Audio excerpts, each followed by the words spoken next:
ಮಾನ್ಯ ಅಧ್ಯಕ್ಷರೇ, 2025-26ನೇ ಸಾಲಿನ ಆಯವ್ಯಯ ಮಂಡಿಸುವುದರಲ್ಲಿ 25% ಮಿತಿಯೊಳಗೆ ನಿಯಂತ್ರಿಸುವ ವಿತ್ತೀಯ ಶಿಸ್ತನ್ನು ಪಾಲಿಸಿದ್ದಾರೆ. ಗ್ಯಾರಂಟಿ ಯೋಜನೆಗೆ 51,034 ಕೋಟಿಗಳನ್ನು ಒದಗಿಸಿಕೊಳ್ಳಲಾಗಿದೆ ಅಧ್ಯಕ್ಷರೇ. ಆದರೆ ಅದನ್ನು ಯಾವ ಸಂಪನ್ಮೂಲಗಳಿಂದ ಕ್ರೋಢೀಕರಿಸಿಕೊಂಡಿದ್ದೀರಿ ಅನ್ನೋದನ್ನು ಗೊತ್ತಾಗಿಲ್ಲ. ಯಾಕೆ ಅಂತ ಹೇಳಿದರೆ ಅಧ್ಯಕ್ಷರೇ, ನಮ್ಮ ಆಯವ್ಯಯದ ಪುಸ್ತಕದಲ್ಲಿ 191ನೇ ಪುಟದಲ್ಲಿ ಸಾಮಾನ್ಯ ಸೇವೆಗಳಿಗೆ 18%, ಸಮಾಜ ಕಲ್ಯಾಣಕ್ಕೆ 15%, ಸಾಲ ಮರುಪಾವತಿಗೆ 18%, ನೀರು ಪೂರೈಕೆ ಮತ್ತು ನೈರ್ಮಲ್ಯಕ್ಕೆ 3%, ಆರೋಗ್ಯ 3%, ಶಿಕ್ಷಣ 10%, ಕೃಷಿ ನೀರಾವರಿ ಮತ್ತು ಗ್ರಾಮೀಣಾಭಿವೃದ್ಧಿಗೆ 14%, ಇತರೆ ಆರ್ಥಿಕ ಸೇವೆಗಳಿಗೆ 14%, ಇತರೆ ಸಾಮಾಜಿಕ ಸೇವೆಗಳಿಗೆ 3%, ಒಟ್ಟು 100 ಭಾಗಗಳಾಗಿ ತಾವು ಪೂರ್ಣಗೊಳಿಸಿದ್ದೀರಾ. ಆದರೆ ಇದರಲ್ಲಿ ಎಲ್ಲೂ ಸಹ ಗ್ಯಾರಂಟಿ ಯೋಜನೆಗೆ ತಾವು ವಿತ್ತೀಯ ಶಿಸ್ತನ್ನು ಪಾಲಿಸಿಲ್ಲ ಅಧ್ಯಕ್ಷರೇ. ಮಾನ್ಯ ಅಧ್ಯಕ್ಷರೇ, ಕೇಂದ್ರದ ಭಾಗ ಹಾಗೂ ರಾಜ್ಯದ ಸ್ವಂತ ತೆರಿಗೆಗಳಿಂದ ಬಂದಂತಹ ಅನುದಾನದಲ್ಲಿಯೂ ಸಹ ಇದಕ್ಕೆ ಎಲ್ಲೂ ರೇಖಾ ನಕ್ಷೆಗಳಲ್ಲಿ ತಾವು ಇದನ್ನು ತೋರಿಸ್ಕೊಂಡಿಲ್ಲ. ಆದರೆ ಅದನ್ನು ಹೇಗೆ ನೀವು ನಿಭಾಯಿಸ್ತಿದ್ದೀರಾ ಅನ್ನೋದು ಗೊತ್ತಾಗಲಿಲ್ಲ ಅಧ್ಯಕ್ಷರೇ. ಸಮಾಜ ಕಲ್ಯಾಣ ಇಲಾಖೆಗೆ ಮೊನ್ನೆ ಆಕ್ಟಿನ ಬಗ್ಗೆ ಮಾನ್ಯ ಮುಖ್ಯಮಂತ್ರಿಗಳು ಈ ಸದನದ ಗಮನಕ್ಕೆ ತಂದರು. ಮತ್ತೆ ಇವತ್ತು ಇನ್ನೊಂದು ಮುಖ್ಯವಾದ ತೀರ್ಮಾನನೂ ಸಹ ಇವತ್ತು ಈ ಸದನದಲ್ಲಿ ಕೇಂದ್ರ ಸರ್ಕಾರಕ್ಕೆ ಅಪೀಲ್ ಹಾಕೊಳ್ತಕ್ಕಂಥದ್ದನ್ನು ಹೇಳಿದ್ದಾರೆ ಅಧ್ಯಕ್ಷರೇ. 2005ರಲ್ಲೇ ಆಗಿನ ಪ್ರಧಾನಮಂತ್ರಿಗಳು NDC ಮೀಟಿಂಗಲ್ಲಿ ಪ್ಲಾನಿಂಗ್ ಕಮಿಷನ್ ಅವರು ಕಂಪಲ್ಸರಿ SCP TSP ಫಂಡ್ಗಳನ್ನ, ಪೂಲ್ಡ್ ಔಟ್ ಫಂಡ್ಸ್, ಎಲ್ಲ ಡಿಪಾರ್ಟ್ಮೆಂಟ್ ಎಲ್ಲ ಇಲಾಖೆಯ ಫಂಡ್ಸ್ಗಳನ್ನ ಕಂಪಲ್ಸರಿ ತಾವೆಲ್ಲ ಇಂಪ್ಲಿಮೆಂಟ್ ಮಾಡಬೇಕು ಅಂತ ಹೇಳಿ ಎಲ್ಲ ರಾಜ್ಯಗಳಿಗೆ ಒತ್ತಡ ಹೇರಿರೋ ಹಿನ್ನೆಲೆಯಲ್ಲಿ ಇದು ಹಂತ ಹಂತವಾಗಿ 2006-07 ಪ್ರಾರಂಭ ಆಗಿರೋದು. ಇವತ್ತು ನಾವು 22.75% ಅಷ್ಟನ್ನು ನಾವು ಸ್ಪೆಷಲ್ ಕಾಂಪೋನೆಂಟ್ ಫಂಡ್ಸ್ಗಳನ್ನ SC ಹಾಗೂ STಗಳಿಗೆ ನಾವು ಉಪಯೋಗಿಸ್ಕೊಳ್ತಾ ಇದ್ದೀವಿ ಅಧ್ಯಕ್ಷರೇ. ಆದರೆ ಸಮಾಜ ಕಲ್ಯಾಣ ಇಲಾಖೆಯಲ್ಲಿ 2024-25ರಲ್ಲಿ 559 ಕೋಟಿ ವೆಚ್ಚ ಮಾಡಲಾಗಿದೆ ಅಂತ ಹೇಳ್ತಿದ್ದೀರಿ ಪ್ರಗತಿ ಕಾಲೋನಿಗಳಲ್ಲಿ. ಹಾಗೂ 25-26ಕ್ಕೆ ಇದೇ ಕಾಮಗಾರಿಗಳನ್ನು ಪೂರ್ಣಗೊಳಿಸೋದಕ್ಕಾಗಿ 222 ಕೋಟಿಗಳನ್ನ ಇಟ್ಕೊಂಡಿದ್ದೀವಿ ಅಂತ ಹೇಳ್ತಾ ಇದ್ದೀರಾ. ಆದರೆ ನಮ್ಮ ಕ್ಷೇತ್ರಗಳಿಗೆ, ನಾವು SC ಕ್ಷೇತ್ರದಲ್ಲಿ ಮೀಸಲು ಕ್ಷೇತ್ರದಲ್ಲಿ ಗೆದ್ದು ಬಂದಿರೋರು ನಮ್ಮ ಕ್ಷೇತ್ರಗಳಲ್ಲಿ ಇನ್ನೂ ತಲುಪಲಿಲ್ಲ. ಈಗೇನೋ ಕೊಡ್ತೀವಿ ಅನ್ನೋ ಭರವಸೆಯನ್ನು ಕೊಟ್ಟಿದ್ದಾರೆ. ನಾವು ಈ 2 ವರ್ಷದಲ್ಲಿ ಒಂದು ಅಂಬೇಡ್ಕರ್ ಭವನ ನಿರ್ಮಾಣ ಮಾಡೋಕ್ಕಾಗಲಿಲ್ಲ ಅಧ್ಯಕ್ಷರೇ, ಒಂದು ST ಭವನಗಳು, ವಾಲ್ಮೀಕಿ ಭವನ ಆಗಲಿಲ್ಲ, ಯಾವುದು ನಮ್ಮ ಸೇವಾಲಾಲ್ ಭವನಗಳು ಆಗಲಿಲ್ಲ. ಹೀಗಾದರೆ ನಮ್ಮ SC STಗಳ ಬಗ್ಗೆ ನೀವು ಹೇಗೆ ಕಾಳಜಿ ವಹಿಸ್ತಾ ಇದ್ದೀರಾ ಅನ್ನೋದು ನಮ್ಗೆ ಗೊತ್ತಾಗ್ತಾ ಇಲ್ಲ. ಮತ್ತೆ ಇದಕ್ಕೆ ನಾವು ಕೇಂದ್ರಕ್ಕೆ ಮೊರೆ ಹೋಗ್ತಾ ಇರೋದ್ರಲ್ಲಿ ಅರ್ಥ ಇದೆಯಾ ಅಧ್ಯಕ್ಷರೇ? ಒಂದು ಉದಾಹರಣೆ ಹೇಳ್ತಾ ಇದ್ದೀನಿ ಅಧ್ಯಕ್ಷರೇ. ಸಾಮಾನ್ಯ SC ಕ್ಷೇತ್ರಗಳಿಗೆ ಕಳೆದ ಬಾರಿ ನಾವು 2013ರಲ್ಲಿ ಗೆದ್ದಾಗ SC ಕ್ಷೇತ್ರದಲ್ಲಿ ನಾವು ಸಹ ಗೆದ್ದಿರೋದು. ಕಳೆದ ಬಾರಿ ನಮ್ಮ PWD ಮಿನಿಸ್ಟರ್ ಆಗಿದ್ದರು SC ಮಾದೇವಪ್ಪ ಸರ್ ಅವರು. ಪ್ರತಿ ವರ್ಷ ಅವರು ಕಾಲೋನಿಗಳ ಅಭಿವೃದ್ಧಿಗಳಿಗೆ ಫಂಡ್ಸ್ಗಳ ಲಿಸ್ಟಲ್ಲಿ ನಮ್ಮದೇ ಹೆಸರು ಜಾಸ್ತಿ ಫಂಡ್ಸ್ ಇರೋದು ನನ್ನ ಶಿವಮೊಗ್ಗ ಜಿಲ್ಲೆಯಲ್ಲಿ. ಯಾಕೆಂದರೆ SC ಕ್ಷೇತ್ರಗಳಿಗೆ ಈ ನಿಮ್ಮ ರೂಲ್ಸ್ ಪ್ರಕಾರ SC ST ಏನು ರೂಲ್ಸ್ ಗೈಡ್ಲೈನ್ಸ್ ಇದೆ ಸೆಂಟ್ರಲ್ ಗೌರ್ಮೆಂಟಿಂದ ಮಾಡಿ ಬಂದಿರತಕ್ಕಂಥದ್ದು, ಮತ್ತು ಸ್ಟೇಟ್ ಅವರು ಅದಕ್ಕೆ 2013ರಲ್ಲಿ ತುಂಬ ಸ್ಟ್ರೆಂಥನಿಂಗ್ ಮಾಡ್ಕೊಂಡ್ರಿ, ಆ್ಯಕ್ಟಲ್ಲಿ ನಿರ್ಮಾಣ ಮಾಡಿಕೊಂಡು. ಆ ಹಿನ್ನೆಲೆಯಲ್ಲಿ ಹೆಚ್ಚಿನ ಅನುದಾನ ನಮ್ಮ ಕ್ಷೇತ್ರಕ್ಕೆ ಸಿಗ್ತಾ ಇತ್ತು. ಇವತ್ತು ಅದು ಸಿಗ್ತಾ ಇಲ್ಲ. ಎಲ್ಲಿ ಯಾವ ಕ್ಷೇತ್ರಕ್ಕೆ ಹೋಗ್ತಾ ಇದೆ? ಹಾಗೆ SC ಕ್ಷೇತ್ರಗಳನ್ನ ತಾವು ಬಲಪಡಿಸ್ತಾ ಇಲ್ಲ SC ಕ್ಷೇತ್ರದಿಂದ ಅಂದ್ರೆ ಇದರ ಅರ್ಥ ಏನು ಅಧ್ಯಕ್ಷರೇ? ದಯವಿಟ್ಟು ಅದನ್ನ ತಾವುಗಳು ಗಣನೆಗೆ ತೆಗೆದುಕೊಳ್ಬೇಕು ಅಧ್ಯಕ್ಷರೇ. ಇನ್ಮೇಲೆ ಆದ್ರೂ SC ಕ್ಷೇತ್ರಗಳ ಕಡೆ ಹೆಚ್ಚಿನ ಒಂದು ಗಮನ ಇರಲಿ ಅಂತ ಹೇಳಿ ತಮ್ಗೆ ಹೇಳಕ್ಕೆ ಇಷ್ಟಪಡ್ತಾ ಇದ್ದೀನಿ ಅಧ್ಯಕ್ಷರೇ. ಇನ್ನು ವಸತಿ ಇಲಾಖೆಗೆ ಹೋದ್ರೆ ಅಧ್ಯಕ್ಷರೇ, ನಾವು 2 ವರ್ಷದಿಂದನೂ ಒಂದು ಮನೆ ಕೊಡೋಕ್ಕಾಗಲಿಲ್ಲ. ಮನೆ ಕೊಡೋದು ಹಾಗಿರಲಿ, ಆಗಿರೋ ಮನೆಗಳಿಗೆ ಸಂಪೂರ್ಣ ಬಿಲ್ಲು ಸಹ ಪಾವತಿ ಆಗಿಲ್ಲ ಅಧ್ಯಕ್ಷರೇ. ಈಗಲೂ ಸಹ ಜನ ನಮ್ಮ ಮನೆ ಬಾಗಿಲಿಗಳಿಗೆ ಬರ್ತಾರೆ, ನಮ್ಮ ಕೊನೆ ಬಿಲ್ ಆಗಿಲ್ಲ, ಫಸ್ಟ್ ಬಿಲ್ ಒಂದೇ ತಗೊಂಡೆ, ಇನ್ನು 2 ಬಿಲ್ ಬರಬೇಕು. ಇದನ್ನ ದಿನನಿತ್ಯ ಕೇಳ್ತಾ ಇದ್ದೀವಿ. ಅದರಲ್ಲಿ ಬೇರೆ ಫ್ಲಡ್ಡಲ್ಲಿ 5 ಲಕ್ಷ ಕೊಟ್ಟಿರ್ತಕ್ಕಂತಹ ಮನೆಗಳಿಗೆ, ಇದು ಒಂದು ಸಂಪೂರ್ಣ ಬಿದ್ದಿರೋ ಮನೆಗಳಿಗೆ ಆ ಸಂದರ್ಭದಲ್ಲಿ 5 ಲಕ್ಷ ಕೊಟ್ಟಿದ್ರು. ಆದರೆ ಅವರಿಗೆ ಇದುವರೆಗೂ ದುಡ್ಡು ತಲುಪಿಲ್ಲ. ಅದು ತಲುಪುತ್ತೋ ಇಲ್ಲೋ ಅನ್ನೋದನ್ನಾದ್ರೂ ಹೇಳ್ಬಿಟ್ರೆ ಪಾಪ ಅವರ ಆಶಾಭಾವನೆಯಿಂದ ರಾಜ್ಯ ಸರ್ಕಾರದ ಕಡೆಗೆ ನೋಡೋದನ್ನು ಬಿಟ್ಬಿಡ್ತಾರೆ ಜನಗಳು. ಅವ್ರ ಪಾಡಿಗೆ ಅವ್ರು ಬದುಕೋದಾದ್ರು ಏನು ಬೇರೆ ದಾರಿನಾದ್ರೂ ಹುಡುಕ್ತಾರೆ. ಇಲ್ಲ ನಮ್ಮ ಹತ್ರ ಬಂದರೆ ನಾವು ನೇರವಾಗಿನಾದ್ರೂ ಹೇಳಿ ಕಳಿಸ್ತೀವಿ ಅವರಿಗೆ, ಇಲ್ಲ ಅಂತೆ ಕೊಡೋದಿಲ್ಲ ಅಂತೆ ಸರ್ಕಾರ ಹೇಳಿದೆ ಅನ್ನೋದನ್ನಾದ್ರೂ ನಾವು ಹೇಳ್ಬಿಡ್ತೀವಿ. ದಯವಿಟ್ಟು ಅದನ್ನೊಂದು ಕ್ಲಾರಿಫಿಕೇಶನ್ ಬೇಕು ಅಧ್ಯಕ್ಷ. ಜೊತೆಗೆ ನಾನು ಕಳೆದ ಬಾರ ಹೇಳಿದ್ದೆ, ಸರ್ಕಾರದ ಗಮನಕ್ಕೆ ತಂದಿದ್ದೆ, ದಯವಿಟ್ಟು ತಾವುಗಳು ಇದನ್ನು ಹೆಚ್ಚಿಗೆ ಮಾಡಿಕೊಡಿ, ಒಂದು ಕೊನೆ ಪಕ್ಷ ಒಂದು ಮನೆ ಕಟ್ಟಕ್ಕೆ 3.5 ಲಕ್ಷನಾದರೂ ಬೇಕು ಅಂತ ಹೇಳಿ. ಸನ್ಮಾನ್ಯ ಜಮೀರ್ ಸರ್ ನಮ್ಮ ಶಿವಮೊಗ್ಗ ಜಿಲ್ಲೆಗೆ ಬಂದಾಗ ನಾನು ಅವ್ರಿಗೆ ಮೊನ್ನೆ ಒಂದು ಲೆಟರ್ ಕೊಟ್ಟೆ ಮನೆ ಕೊಡೋದಕ್ಕಾಗಿ. ಅವರು ಭಾಳ ಖುಷಿಯಿಂದ ಹೇಳಿದ್ರು ಅಧ್ಯಕ್ಷರೇ, ಇಲ್ಲ ನಾವು ಜಾಸ್ತಿ ಕೊಡ್ತಾ ಇದ್ದೀವಿ, ಇನ್ಮೇಲೆ 3.5 ಲಕ್ಷ ಮಾಡ್ತಾ ಇದ್ದೀವಿ ಒಂದು ಮನೆಗೆ ಅಂತೇಳಿ. ನಂಗೆ ತುಂಬ ಖುಷಿ ಆಯಿತು. ನಾನು ನನ್ನ ಕ್ಷೇತ್ರದ ಜನತೆಗೆಲ್ಲ ಹೇಳ್ಬಿಟ್ಟೆ, ಇಲ್ಲ ಈಗ ಹೇಳಿದ್ರು ವಸತಿ ಮಂತ್ರಿಗಳು ಬಂದಿದ್ರು 3.5 ಲಕ್ಷ ಮಾಡ್ತಾರಂತೆ, ಈ ಸರಿ ಬಜೆಟಲ್ಲಿ ಅನೌನ್ಸ್ ಮಾಡ್ತಾರೆ ಅಂತೇಳಿ ನಾನು ನನ್ನ ಕ್ಷೇತ್ರದ ಜನತೆಗೆಲ್ಲ ಹೇಳಿ ಬಂದಿದ್ದೆ. ನಾವು ಆಶಾಭಾವನೆಯಿಂದ ಕಾಯ್ತಾ ಇದ್ವಿ, ಬಹುಶಃ ಎಲ್ಲೋ ಬಡವರಿಗೆ ಒಂದು 3.5 ಲಕ್ಷದ ಮನೆ ಕೊಟ್ಕೊಳ್ತಕ್ಕಂಥದ್ದು ಬರ್ಬೋದು, ಪರಿಸ್ಥಿತಿ ಒಳ್ಳೇದಾಯ್ತು ಬಿಡಪ್ಪ ಅಂದ್ಕೊಂಡ್ವಿ.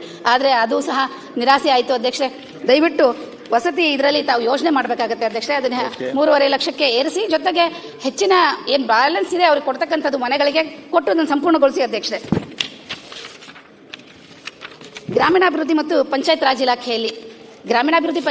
ಇಲಾಖೆಯಲ್ಲಿ ನಾವು ಪ್ರಗತಿ ಪಥ ರಸ್ತೆಗಳನ್ನು ಕಳೆದ ವರ್ಷದಿಂದನೂ ಇವತ್ತು ಬರುತ್ತೆ ನಮ್ಮ ರೂರಲ್ ಕ್ಷೇತ್ರ ಅಧ್ಯಕ್ಷರೇ. ವಿಲೇಜ್ ಟು ವಿಲೇಜ್ ಕಾಂಟ್ಯಾಕ್ಟಿವ್ ರೋಡ್ಸ್ಗಳೇ ಇಲ್ಲ ನಮ್ಮಲ್ಲಿ, ತುಂಬ ಹದಗೆಟ್ಟು ಹೋಗಿದೆ, ಹಾಳಾಗೋಗಿದೆ. ಈ ಸರಿ ಬರುತ್ತೆ ಅಂದ್ಕೊಂಡು ಬರಲಿಲ್ಲ. ಈ ವರ್ಷನೂ ಅನೌನ್ಸ್ ಮಾಡಿದ್ದೀರಾ, ಅದು ಬರೋದು ಬಾಹ್ಯ ಬೆಂಬಲದಿಂದ ಕೊಡ್ತಕ್ಕಂಥದ್ದು ಅಂದರೆ ಇನ್ನೂ ಏನಿದೆಯೋ ಅನ್ನೋದು ನಮಗೆ ಅನುಮಾನ ಆಗ್ತಾ ಇದೆ ಅಧ್ಯಕ್ಷರೇ.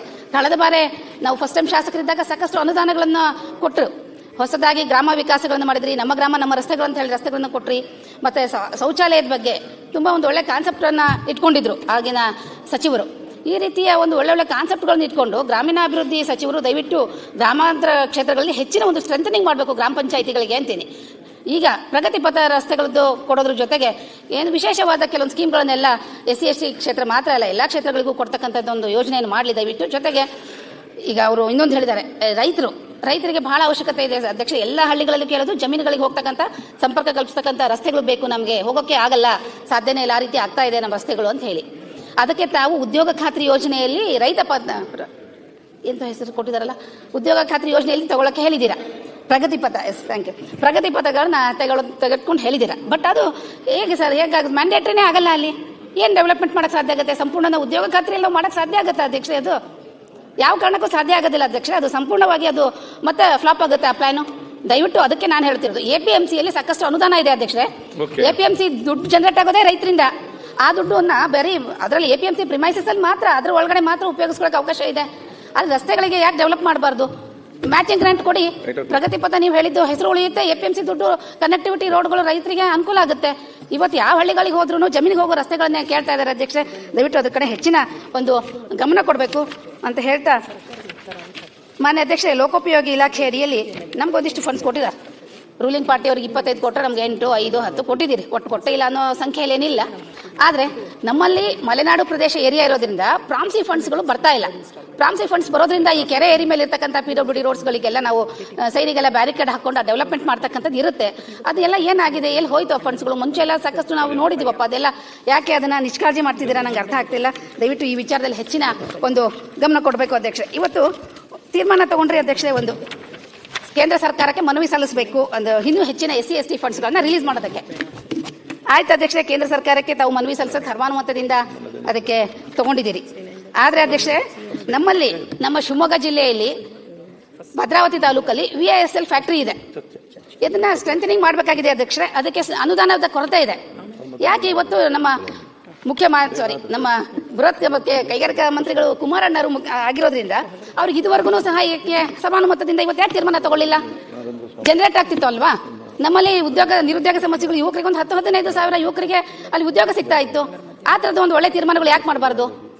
ದಯವಿಟ್ಟು ಅದನ್ನು ಇವತ್ತು ತೀರ್ಮಾನ ಮಾಡಿ, ನಾಳೆನಾದ್ರೂ ತೀರ್ಮಾನ ಮಾಡಿ. ಒಂದು 10-15 ಸಾವಿರ ಜನಗಳಿಗೆ ಉದ್ಯೋಗ ಸಿಗುತ್ತೆ ಅಧ್ಯಕ್ಷ. ತುಂಬಾ ಒಳ್ಳೆ ಹೆಸರಾಂತ ವಿಶ್ವೇಶ್ವರಯ್ಯನವರ ಹೆಸರು ಇರ್ತಕ್ಕಂಥ VSL ಫ್ಯಾಕ್ಟರಿ, ಅದು ತುಂಬಾ ಹೆಸರಾಂತ ಫ್ಯಾಕ್ಟರಿ ಆಗಿದೆ. ದಯವಿಟ್ಟು ಇದನ್ನೆಲ್ಲ ತಾವೆಲ್ಲ ಮನಗೊಂಡು ಅದನ್ನು ಕೇಂದ್ರ ಸರ್ಕಾರದ ಗಮನ ಸೆಳೆದು ತಾವು ಅದನ್ನ ಅನುದಾನ ಬಿಡುಗಡೆ ಮಾಡಿಸಿ ಅದನ್ನ ಚಾಲನೆ ಕೊಡಿ ಅಧ್ಯಕ್ಷೆ. ಇನ್ನು ಅರಣ್ಯಕ್ಕೆ ಹೋದ್ರೆ ಅಧ್ಯಕ್ಷೆ, ನಮ್ಮಲ್ಲಿ ಆನೆ ದಾಳಿಯಿಂದ ವಿಪರೀತ ತೊಂದರೆ ಆಗ್ತಾ ಇದೆ. ಸರಿಯಾಗಿ ಕಳೆದ ಬಾರಿ ಇರ್ತಕ್ಕಂಥ ಸೋಲಾರ್ ಫೆನ್ಸಿಂಗ್ ಅನ್ನ ಸರಿಯಾಗಿ ಉಪಯೋಗಿಸಿಕೊಂಡಿಲ್ಲ ನಮ್ಮಲ್ಲಿ ಇರ್ತಕ್ಕಂಥ ಅರಣ್ಯ ಅಧಿಕಾರಿಗಳು. ಇನ್ನು ಅದಕ್ಕೆ ಆನೆ ದಾಳಿಯಿಂದ ಜನ ಬೇಸತ್ತು ಹೋಗ್ಬಿಟ್ಟಿದ್ದಾರೆ. ಅವ್ರ ತೋಟ, ಮನೆಗಳು ಎಲ್ಲದಕ್ಕೂ ದಾಳಿ ಮಾಡ್ತಾ ಇದೆ.